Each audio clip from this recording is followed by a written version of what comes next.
اور امام سید سجاد علیہ السلام نے صحیفہ سجادیہ کی دعا میں ارشاد فرمایا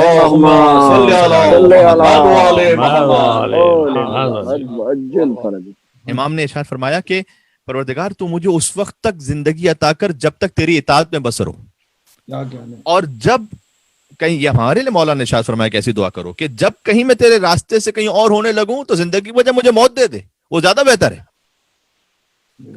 طول عمر فقط ضروری نہیں ہے، عرض عمر، زندگی کی کوانٹٹی کتنی ہے اس سے زیادہ اہم ہے زندگی کی کوالٹی کیسی ہے۔ کچھ لوگ ہوتے ہیں جو 60 برس کی زندگی جن کی ہوتی ہے 600 برس کا کام کر کے جاتے ہیں۔ کیا کہنے قبلہ، سبحان اللہ، کیا کہنے۔ کاش اس جملے کی میں تفصیل آپ کے سامنے کبھی پیش کر سکوں، اس کا مطلب کیا جو میں نے کہہ دیا آپ کے سامنے۔ کیا کہنے، کیا فکر ہے، ماشاءاللہ۔ نہ اب میرا جملہ سن لیجیے گا۔ ہم نے تو تاریخ اسلام میں ایسی شخصیت بھی دیکھی ہے کہ جن کی ظاہری حیات فقط 6 ماہ کی ہے، لیکن وہ بچہ قیامت تک کے لیے باب الہوائی ہے۔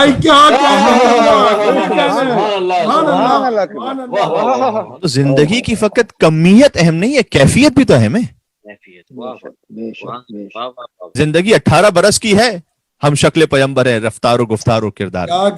کیا کہنے، سبحان اللہ۔ زندگی 34 برس کی ہے، قیامت تک کے لیے باب الحسین کا لقب علمدار ابو الفضل عباس علیہ السلام۔ اور یہ تو میں نے شہیدان کربلا طالب المعصومین کی مثال دے دی، ورنہ خود کتنے علماء کی زندگی 60-70 برس کی زندگی ہے، ان کی زندگی کا اثر 1200 سال سے جاری ہے۔ سبحان اللہ، یعنی اسے موت نہیں آئی ہے، پھر اس نے 60-70 سال کی ایسی پربرکت زندگی گزاری، اس کو کہتے ہیں برکت۔ دیکھیں آپ کو یہ جو برکت کی اصطلاح ہے نا، اور اس کا جو مفہوم ہے اتنا خوبصورت ہے، یہ آپ کو اس وقت کے لیٹسٹ ہیومن سائنسز میں یا بایولوجی یا کیمسٹری میں اس طرح سے نہیں ملے گا۔ یہ برکت کا مفہوم صرف آپ کو مذہب اہل بیت اطہار علیہ السلام کے ماننے والوں میں ملے گا۔ برکت کیسے کہتے ہیں؟ کیونکہ برکت وہ چیز نہیں جسے آپ ناپ سکیں، برکت وہ چیز نہیں جسے آپ لیبورٹری میں ٹیسٹ کر سکیں۔ جیسے کہ سرکار ختمی مرتبت کی دعا بھی ہے، ارشاد فرمایا انہوں نے کہ اللہم انی اسألوک خیر ھذا اليوم، روز دعا کرتے تھے رسول اللہ صلی اللہ علیہ وآلہ وسلم صبح کے وقت کہ اے پروردگار مجھے اس دن کا تو خاص خیر عطا فرما دے۔ پتہ چلا رسول اللہ کی اس دعا سے سمجھ میں آتا ہے ہر دن کا الگ خیر ہوتا ہے۔ اگر ہم نے اس دن کے خیر کو مس کر دیا، اب یہ گیا، اب یہ ہماری زندگی سے مائنس ہو گیا، واپس نہیں آنے والا یہ دن۔ تو ہر روز کوئی نہ کوئی خیر کرنے کی کوشش کیجیے۔ سوچئے گا کہ آج مجھ سے کوئی خیر سرزد صادر ہوا ہے کہ نہیں ہوا۔ اللہم انی اسألوک خیر ھذا اليوم ونورہ، اور پروردگار آج کے دن کے خیر کا سوال کرتا ہوں، آج کے دن کے نور کا سوال کرتا ہوں، وہداہ، آج کے دن کی ہدایت کا سوال کرتا ہوں، وبرکتہ، آج کے دن کی برکت کا سوال کرتا ہوں۔ روز ایک نیا نور، نئی ہدایت، نئی برکت۔ یہ وہ ہے کہ جو تھوڑا کر کے انسان آہستہ آہستہ آگے بڑھتا رہا ہے۔ خدا میں بس جانے کے لیے بہت زیادہ میں طول نہیں دینا چاہتا۔ میں نے عرض کیا کہ زندگی طولانی ہونے سے زیادہ اہم یہ ہے کہ پربرکت ہو۔ اور مولانا صاحب یہ کیسے ہو سکتا ہے 60 سال کی زندگی میں کوئی 600 سال کا کام کر کے جائے؟ ہو سکتا ہے کوئی ایسی اچھی تفسیر لکھ کے جائے کہ جو 600-700 سال تک لوگ اس سے استفادہ کرتے رہیں۔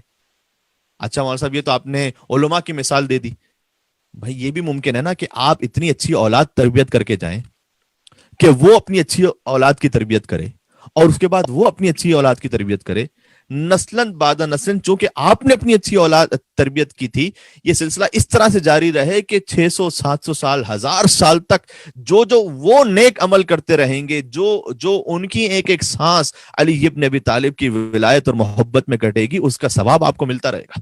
سبحان اللہ، سبحان اللہ، سبحان اللہ، سبحان اللہ۔ تو آپ کی زندگی پھر 70 سال کی نہیں، پھر آپ کی زندگی 1000 سال کی ہو گئی۔ ماشاءاللہ۔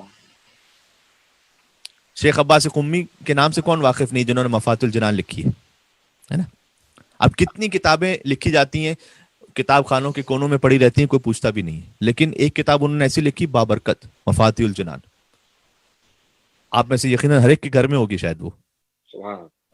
شیخ عباس قمی آخری عمر تھی ان کا انتقال بائی دا وے مشہد میں ہوا، وہ ہیں قم کے لیکن انتقال نجف میں ہوا ہے ان کا، بلکہ ان کی جو قبر ہے وہ صحن مبارک امیر المومنین میں علی ابن ابی طالب علیہ السلام۔ تو وہ نجف میں تھے اپنی زندگی کے آخری ایام میں۔ ایک شخص تھا، وہ جا رہا تھا نجف سے مشہد امام رضا علیہ السلام کی زیارت پر، تو آیا شیخ عباس قمی سے ملنے کے لیے۔ اس نے کہا کہ میں جا رہا ہوں مشہد، آپ کی طرف سے بھی سلام پیش کروں گا. تو شیخ عباس قمی بہت رنجیدہ ہو گئے اور گویا یہ کہنے لگے کہ میں اب عمر کے حصے میں پہنچ چکا ہوں کہ سفر نہیں کر سکتا، اور لگتا ہے کہ اب مجھے امام رضا علیہ السلام کی زیارت اب نصیب نہیں ہو سکے گی. تو اس وقت اس شخص نے جواب دیا کہ آپ تو فکر نہ کریں، اس لیے کہ امام رضا کے ہر زائر کے ساتھ اس کے ہاتھ میں شیخ عباس قمی ہے اللہ اکبر. وفات الجنان کی صورت میں. سبحان اللہ سبحان اللہ. یعنی امام رضا علیہ السلام کے ہر زائر کے ثواب میں آپ شریک ہیں. امام حسین علیہ السلام کے ہر زائر کے ثواب میں آپ شریک ہیں. ایسی پربرکت زندگی.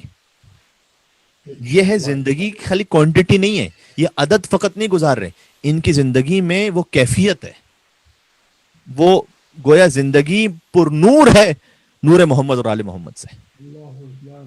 بس جان گرامی، یہ آج کی گفتگو کا ایک چھوٹا سا میسج تھا میرے لیے اور آپ کے لیے. ایسے علماء کی مثالیں بہت سے، میں علماء کی مثالیں بھی اس لیے دے رہا ہوں کہ میں نے معصومین علیہ السلام اور شہیدان کربلا کی بھی مثال دے دی، لیکن ہم اپنے لیول پر اگر آ کے سوچیں، ابن بابوے جو شیخ صدوق کے نام سے معروف ہے، آپ نے شیخ صدوق کا نام یقیناً سن رکھا ہوگا، اور ہم نے بھی امام رضا علیہ السلام کے جو جشن پڑھا تھا اس میں شیخ صدوق کا حوالہ بھی دیا تھا.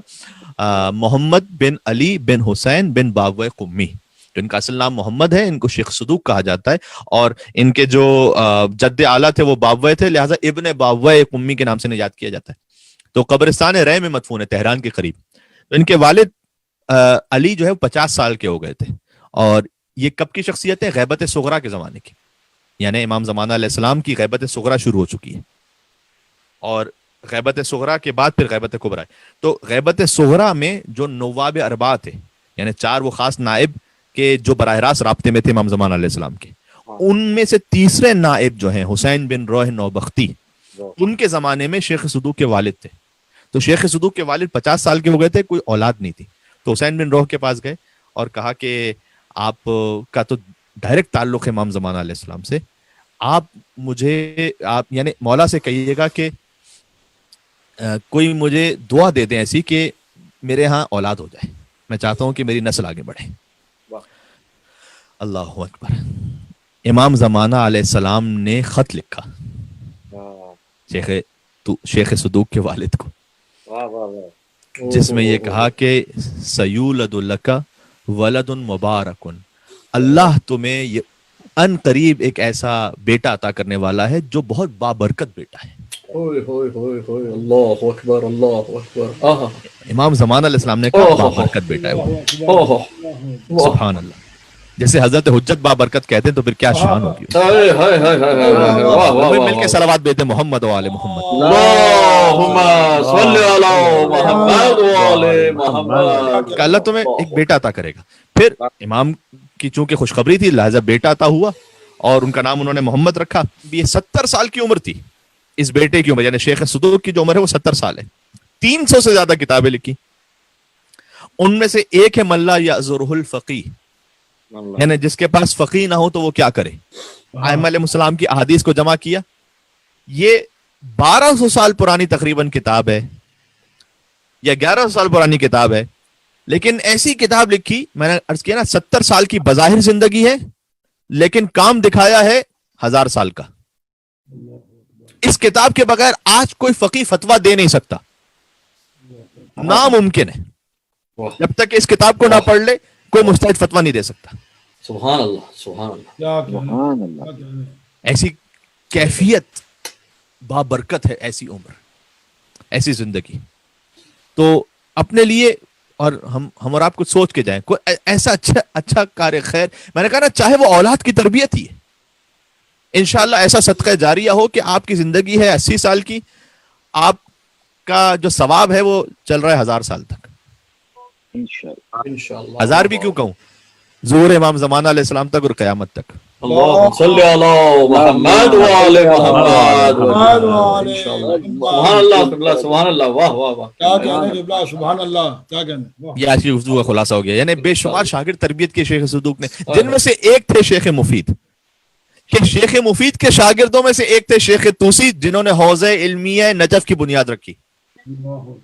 اب جو شیخ توسی نے کام کیا ہے اس ثواب میں شیخ صدوق شریک ہے، جو شیخ مفید نے کام کیا ثواب میں شیخ صدوق شریک. یعنی عجیب و غریب شخصیت تھی. بلکہ خود فخر سے کہا کرتے تھے کہ انا ولدت بدعاء الحجہ، میں تو وہ ہوں کہ جو حضرت حجت کی دعا سے پیدا ہوا ہوں.